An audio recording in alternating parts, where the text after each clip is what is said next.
My face-to-face painting class at the moment had been tackling painting direct with watercolor. So that means no drawing, just going straight in with the watercolor, laying it down. And I thought I would record this little sketch of a magpie. And I'll talk you through it a little bit. I thought if I record the voiceover later, it would let me paint a little bit quicker and with concentration. So I've put a little bit of cerulean on the top of the head where I see the shine. So wherever I see shine on leaves or a dark coloured bird, I generally see it as bluish. And now I'm working down around the beak, looking at the width of the head. I'm using neutral tint and I think a little touch of Prussian blue.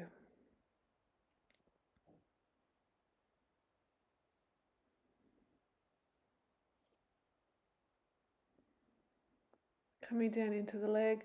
I realised when I looked at this afterwards, I didn't make him quite as long as what he should have been, but that's one of the challenges of painting direct. You don't always get the proportion exactly, but it has a certain energy that you may not get when you draw it first and then, fill that painting. So I'm popping some Prussian blue in where I see that real blue-black sort of look to the feathers that a magpie or a dark coloured bird has.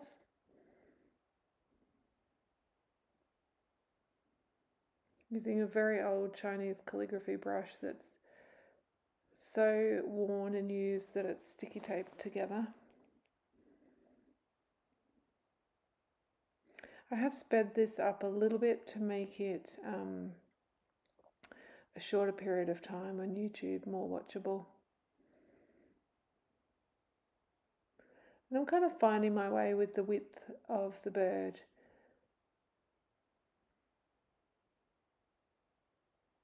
Saving the whites where I can.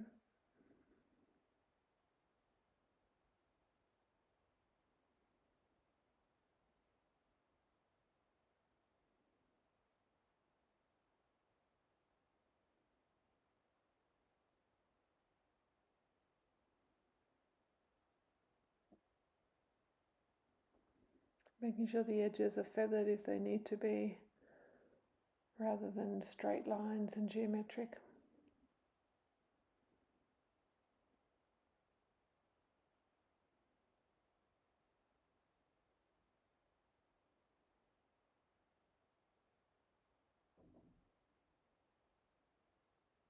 Sometimes building up that black with the neutral tint.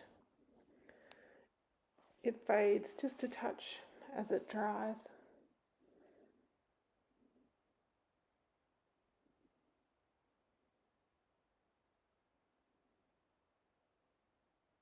Prussian blue.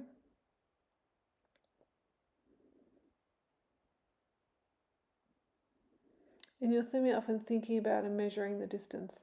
I'm looking quite a lot at the reference photo, probably more at the reference photo than I do at my painting.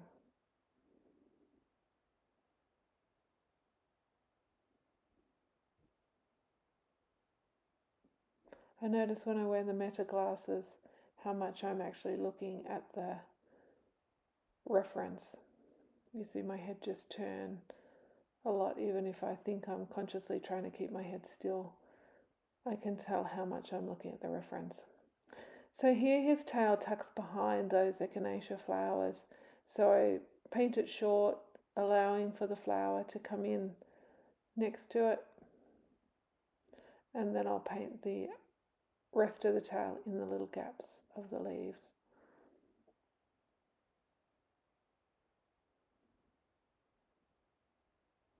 This is such a good practice. I can't tell you how much I would encourage you to do a little bit of direct watercolor. It's almost like drawing with the paintbrush. You have a certain freedom. If it's not perfect, it just doesn't matter. It's got energy, it's got freedom. Looser brush strokes. You learn a lot doing this. I'm adding some mauve into there. So my mauve mix is cool blue and cool red, so generally ultra blue or cobalt blue with alizarin crimson. I saw I picked up a little bit of lavender as well. lavender will look like white in the shade. And generally I use it more if I want to push the other colour away. I wouldn't usually use it in the place of mauve that I've mixed as a transparent colour. Like here, if I want to push a bit of that black away and get a little bit of a highlight or a softer look to it, that's where I might use the opaque colour of the lavender. Down in that bottom corner of my palette is cobalt turquoise. And I can see I'm using that because of the white that I can see on the edge of or on the right side of the legs. I want to just softly put a colour in and then I'll add the dark. But I want to keep a little bit of that light colour showing through afterwards if I can. If it just peeps out to the right hand side of my dark, that's good. I think the legs and feet of a bird are probably the hardest. So the least kind of information and detail that you can get away with putting in, the better.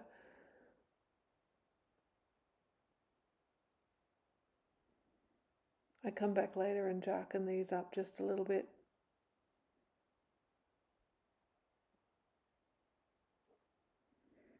And I'm running the dark underneath the blue on those feet, or on the claws, sorry, so that there's some light across the top.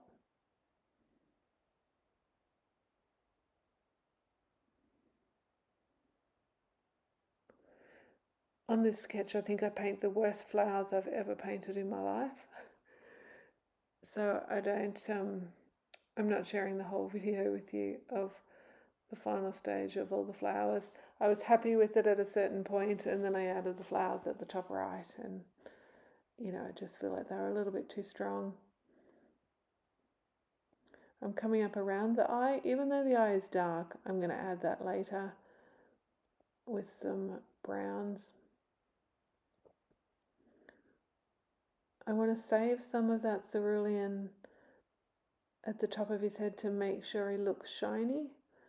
So I'll put the neutral tint down and then dampen it a little bit so it just bleeds into the cerulean blue but doesn't totally overtake it.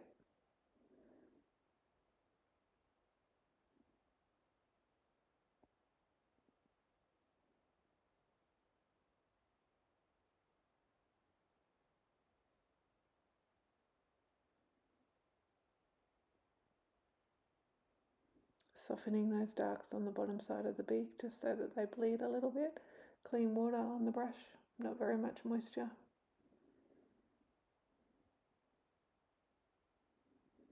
You'll see I very often wash the brush, wipe it on the paper towel, which is over to the side of the palette or just underneath my sketchbook as well, to take the moisture out of the brush before I pick up the paint.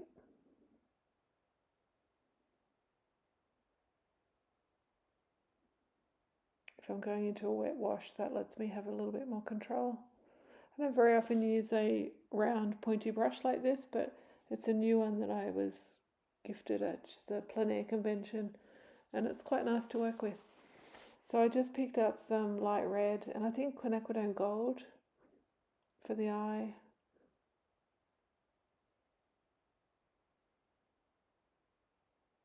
This would be green gold, popping some leaves in so that I can pop the rest of the tail on. Where it's darker, I've most likely picked up a little bit of Pyroline green, or my other favourite green mix is old indigo and cad yellow. And you can get a variety of greens with that mix. So I think that's called primary red, just there, and some magenta.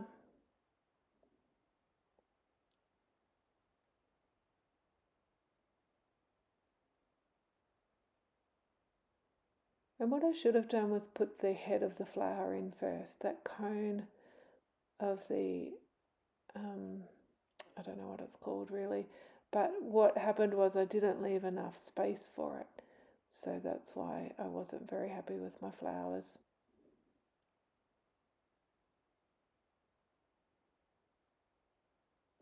I'm using some oranges to build up that cone,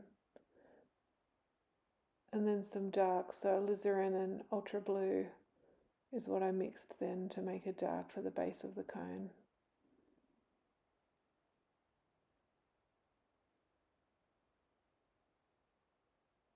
And I'm just dotting it in to make it look uneven and textured.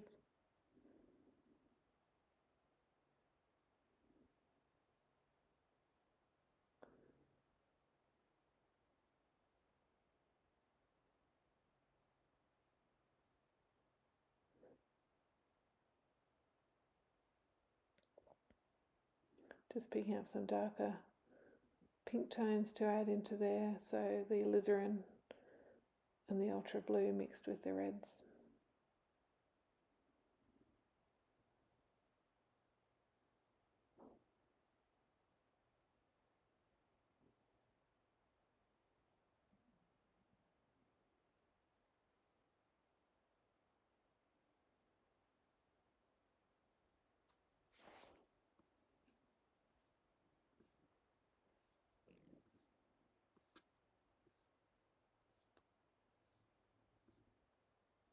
I'll come back to the eyes a couple of times to build them up. Put the darker pupil in the middle. I feel like the right side of his face I needed to add a little bit more width. And the eye was fully in shadow on the right side, so it's darker than the left.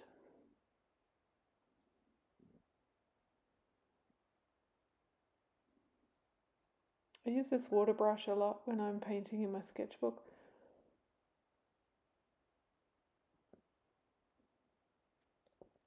So those greens in the palette just above the lavender on the right are green gold, then perylene green, then permanent green number 1.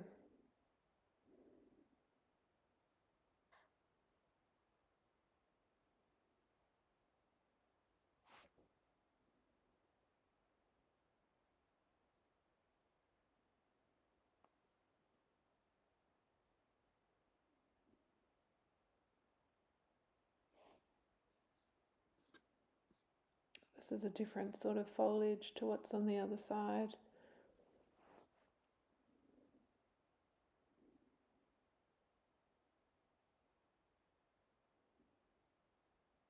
And I think in the end why I got in a pickle adding the flowers at the top was how to make them sit behind this foliage.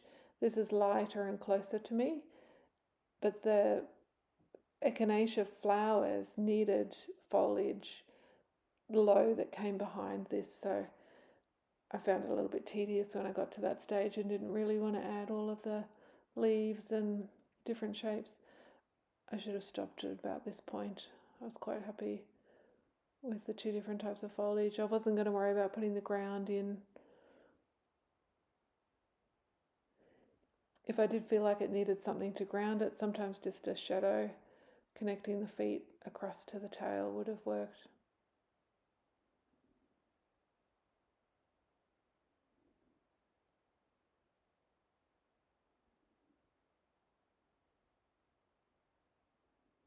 So working in direct, you have the freedom to just make these beautiful leaf shapes.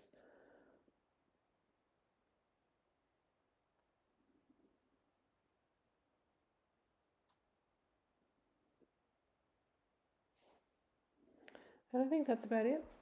So thanks for watching. If you've got any questions about painting direct, pop them in the chat. I'd love to hear from you. If you enjoy painting direct, let me know. I'm adding a little touch of white gouache to the eyes. Even though I don't want them to stand out super bright, they might have been faded a little bit. And where I lost a few whites.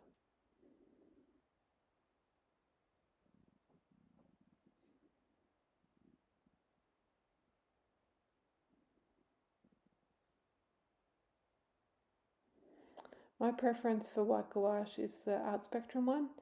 It's quite a bit whiter than Winsor & Newton. And it goes on, it's got a really nice creamy texture. Goes on really easily. and often I'll just use it straight out of the tube like I am there.